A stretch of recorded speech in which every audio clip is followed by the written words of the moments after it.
A la vegada, els moviments de planetes exteriors, com Mart, Júpiter, aquests que es poden veure completament allunyats del Sol, s'expliquen de forma més natural també com a superposició del moviment d'un planeta al voltant del Sol i el moviment de la Terra.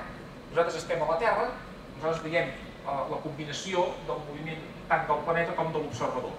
I és aquesta combinació el que dona lloc a la complexitat del moviment planetari.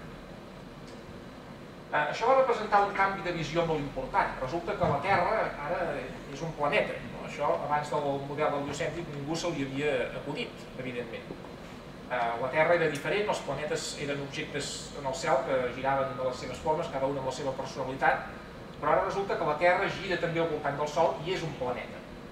Va ser un canvi molt important en la visió de l'univers, i aquestes són les idees que en podem anomenar cosmològiques, quan un intenta explicar l'univers més enllà de la Terra, que coneixem localment, intenta explicar l'univers en la seva globalitat. Avui en dia per l'univers entenem una cosa molt més gran, però en aquella època, al principi, els models cosmològics van començar desenvolupant-se d'aquesta forma. En aquell moment el sistema solar, els planetes i el Sol, era el que es coneixia.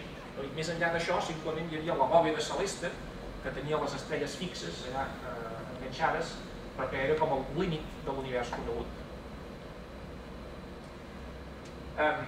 Kepler va ser el que va trobar que, examinant el moviment dels planetes amb més precisió, doncs trobava que els moviments no eren al llarg d'un cercle, sinó que es podien explicar amb una sola òrbita, però que fos una el·lipsi, no d'un cercle. Va trobar diverses lleis que explicaven els moviments planetaris i aleshores un cop se suposava que les òrbites eren el·líptiques, no cercles, i els planetes es mouen al voltant del Sol, el Sol ocupa el centre i no la Terra, doncs era possible d'explicar perfectament tots els moviments observats dels planetes. Això era una cosa que havien intentat fer durant molts segles. Teníeu els astrònoms a la Grècia i Roma clàssica, després durant el Renaixement, i ningú havia aconseguit fer-ho sense aquest procediment d'anar afegint molts epicicles, com va proposar Ptolomeu. Aquí Kepler el que va demostrar és que amb una sola el·lipsi per cada planeta era suficient per explicar els moviments observats. El Sol havia d'ocupar el focus de l'el·lipsi, no està en el centre, però cada planeta té una el·lipsi diferent. La Terra també es mou al llarg d'una el·lipsi, que Kepler va poder mesurar, va veure també la seva excentricitat, que és perfectament un cercle, i per tant la Terra es comporta igual que un altre planeta. I aquí podria començar la gent a pensar que aquests altres planetes potser podien ser com la Terra, potser podien ser materials semblants. D'alguna forma, totes les coses que veiem en el cel comencen a apropar-se ja a la nostra experiència de cada dia, comencen a ser part del nostre món. Més endavant, ja al segle XVII-XVIII, Isaac Newton va completar aquesta revolució descobrint la llei de la gravetat com un fenomen que no només fa que els objectes siguin atrets cap al centre de la Terra, sinó que en realitat la gravetat és una llei completament universal que diu que dos objectes materials qualsevols s'atrauen l'un a l'altre i que això explica tots els moviments que observem en el sistema solar. I amb aquesta llei i amb aquestes idees, Newton el que va aconseguir és la unificació de la física que explica els fenòmens naturals i els moviments, tant en el context de la Terra com en el cel. Abans d'Isaac Newton no es comprenia la raó del moviment dels planetes, no es comprenia com relacionar les lleis del moviment que intentem aplicar a la Terra per explicar el que observem en un laboratori, per explicar com es mou una persona que camina, un carro que va amb rodes, amb els moviments dels planetes. Newton va ser el que va demostrar que les lleis del moviment són les mateixes de l'univers i que la llei de la gravetat és una cosa universal. No només els objectes cauen cap al centre de la Terra, sinó que tots els altres objectes són atrets per la Terra, tots els altres planetes són atrets per el Sol, per la Lluna, per tots els planetes entre si, i això explica tots els moviments que observem en l'univers. Així, per exemple, la Lluna es mou en una òrbita al voltant de la Terra perquè sent l'atracció de la Terra.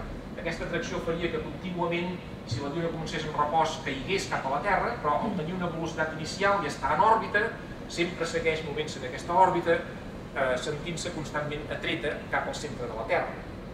En canvi, els altres planetes estan molt més lluny, i des d'allà la gravetat més important és la del Sol.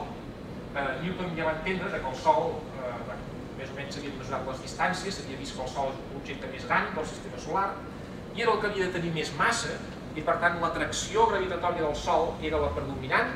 Aleshores tots els planetes es mouen al voltant del Sol simplement perquè el Sol és l'objecte més massiu, molta més massa que la Terra, que qualsevol altre planeta, i els planetes es mouen per tant al voltant del Sol.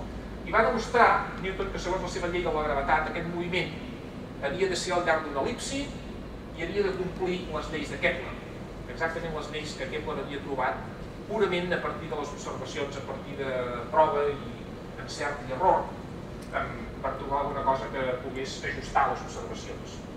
La idea doncs, que va emergir d'aquesta nova teoria del moviment, nova física de Newton, és que les lleis físiques són les mateixes a la Terra i al cel, hi ha aquesta gran unificació, i per tant a partir d'aquí podem comprendre les coses que passen en tot l'univers, podem començar doncs, a entendre l'univers també com el nostre món.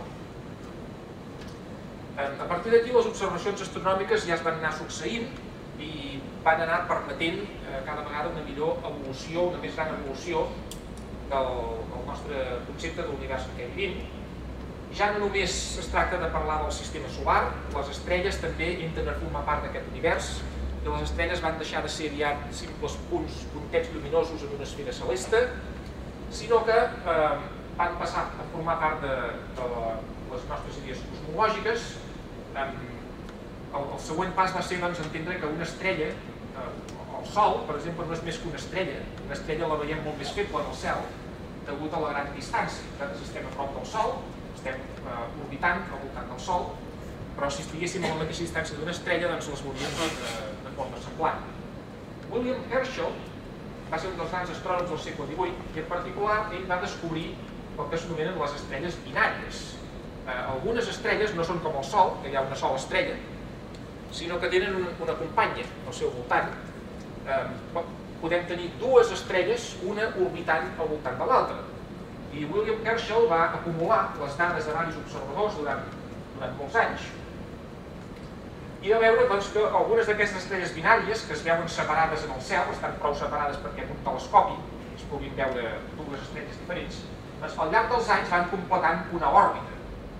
Es veu que amb el pas del temps les dues estrelles es veuen com dibuixen una òrbita en el cel, i en aquest exemple d'aquí tenim l'estrella 70 de la constel·lació de Filgus, i bé, té un període d'uns 88 anys i podem observar el moviment d'una estrella al voltant de l'altra. De nou, aquí es va comprovar que el moviment de les estrelles estava perfectament descrit per les lleis de Kepler i que per tant les mateixes lleis de la gravetat i del moviment de Newton aplicaven en aquestes estrelles tan distants que semblen puntets tan febles de llum en el cel. Moltes d'aquestes només es podien veure en un telescopi.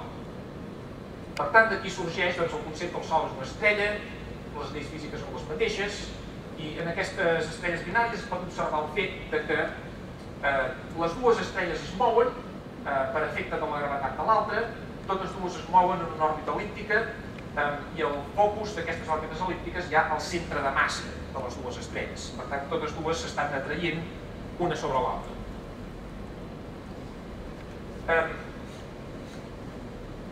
Bé, a partir d'aquí ja va anar evolucionant la idea que evidentment hem de viure en un univers que conté moltes estrelles, les estrelles estan distribuïdes en l'espai tridimensional, però el següent pas important també va ser que no només estudiem el moviment de les estrelles, no només estudiem com la gravetat s'aplica a tot l'univers, sinó també totes les altres lleis de la física.